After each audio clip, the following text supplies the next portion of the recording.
प्रिय विद्यार्थियों, आज पुनः हम संस्कृत और हिंदी के विद्यार्थियों के लिए बहुत अनिवार्य प्रकरण लेकर के आपको इस YouTube चैनल पर प्रस्तुत हुए हैं।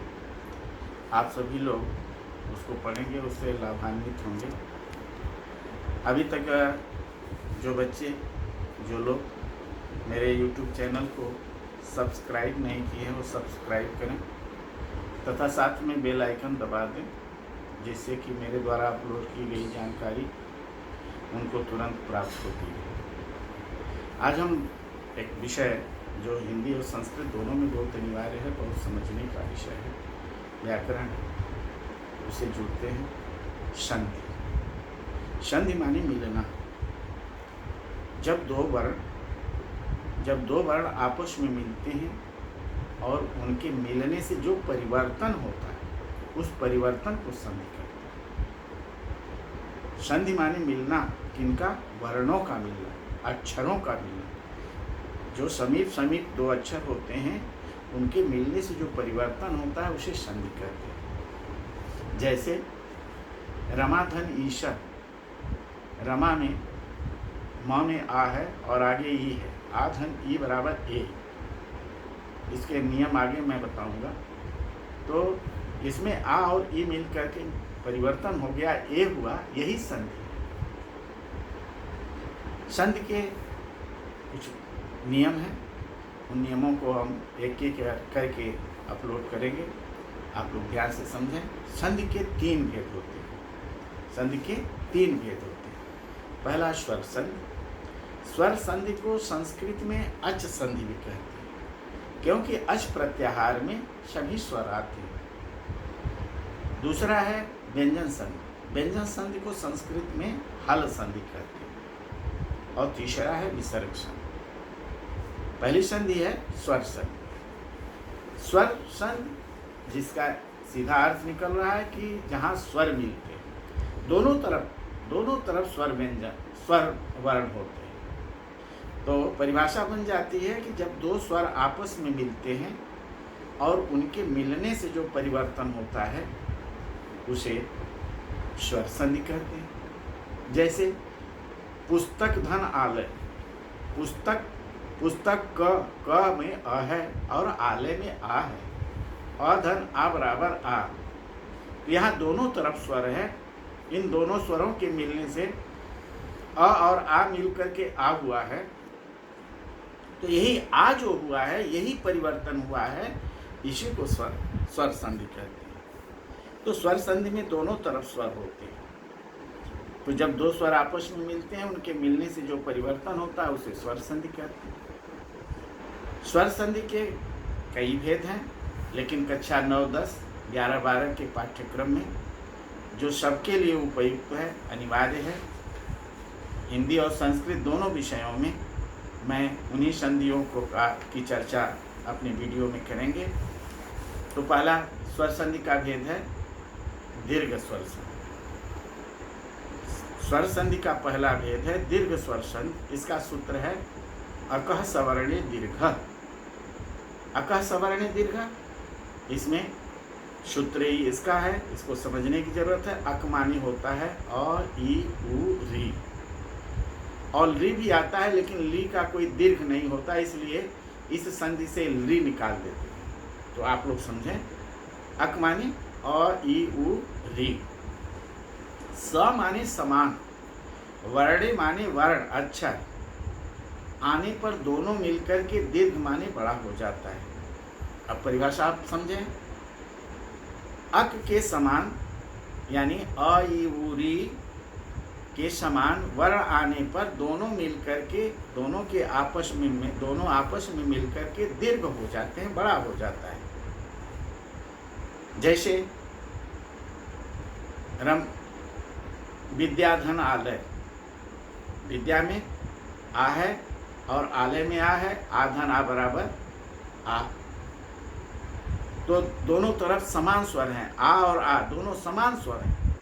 आ का मतलब है जब दोनों समान का अर्थ है दोनों वर्ण एक उच्चारण स्थान से एक तरह के हैं, उन्हीं को समान वर्ण कहते हैं।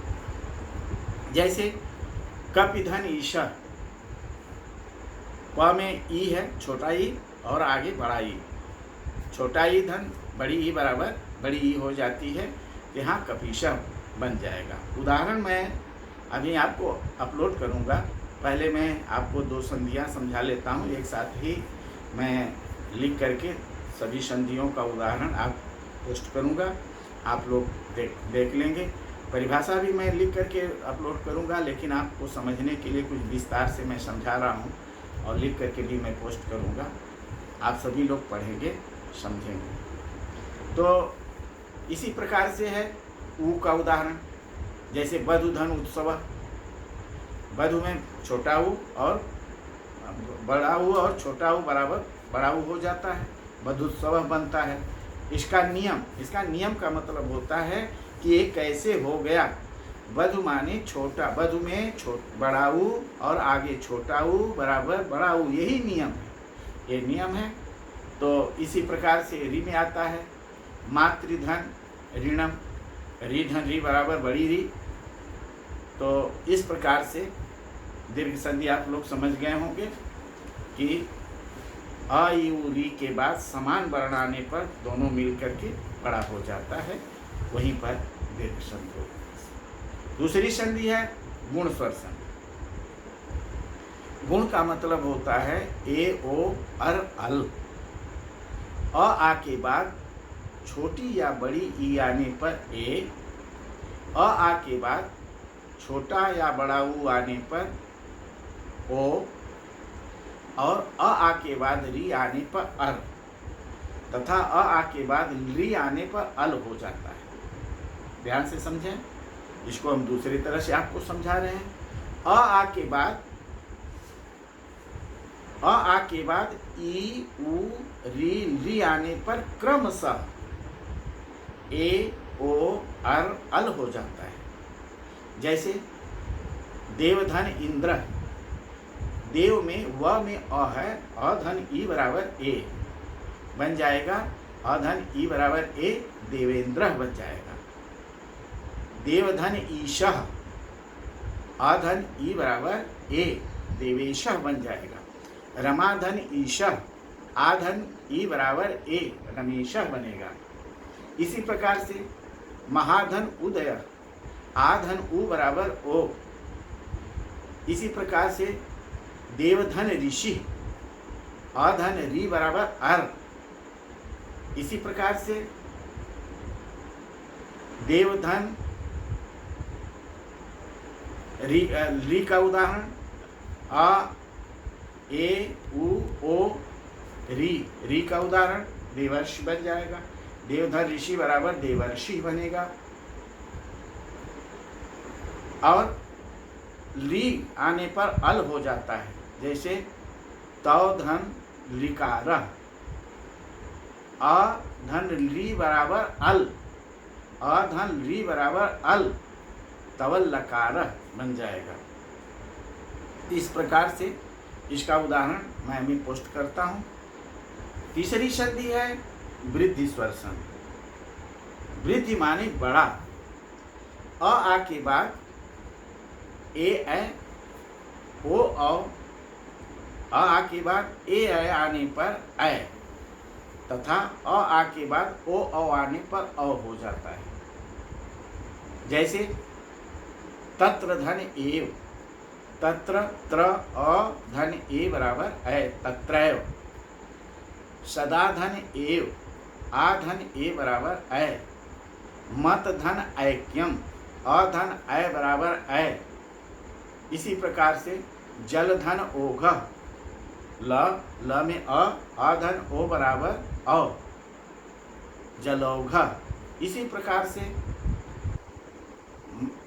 प्रकार से महाधन औदार्यम, महोदार्यम, आ धन औ बराबर औ, महोदार्यम। तो इस प्रकार से आप सभी के समझ में ये 3 संधियां मैंने आपको बताई, संभवतः आप सबके समझ में आ गया होगा। इसका उदाहरण मैं देता हूँ, आगे आप लोग इसको समझेंगे, पढ़ेंगे। इनका उदाहरण जहाँ आपके समझ में ना आया हो वो आगे के वीडियो में मैं आपको बताऊंगा। पहले मैं इनका उदाहरण अपलोड करता हूँ।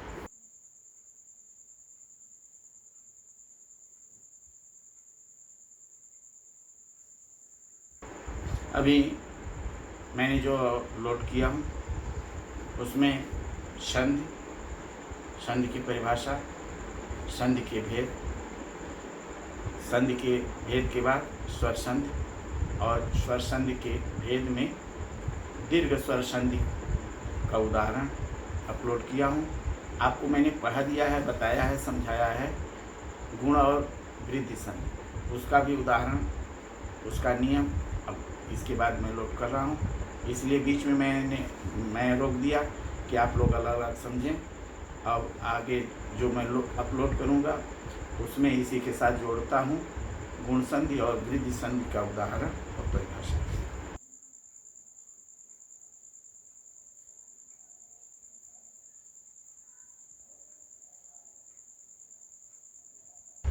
आप लोग देखें, अभी मैंने 2 अपलोड करूँगा, लिख करके किया हूँ, उसको आप लोग देख लेंगे। आपको आज मैंने बताया संधि किसे कहते हैं, संधि के कितने भेद होते हैं, साथ में स्वर संधि के भेद, दीर्घ संधि, गुण संधि और वृद्धि संधि आपको मैंने बताया। आगे अगला पोस्ट स्वर संधियों के विषय में होगा, तब तक आप लोग इसको पढ़ेंगे, समझेंगे।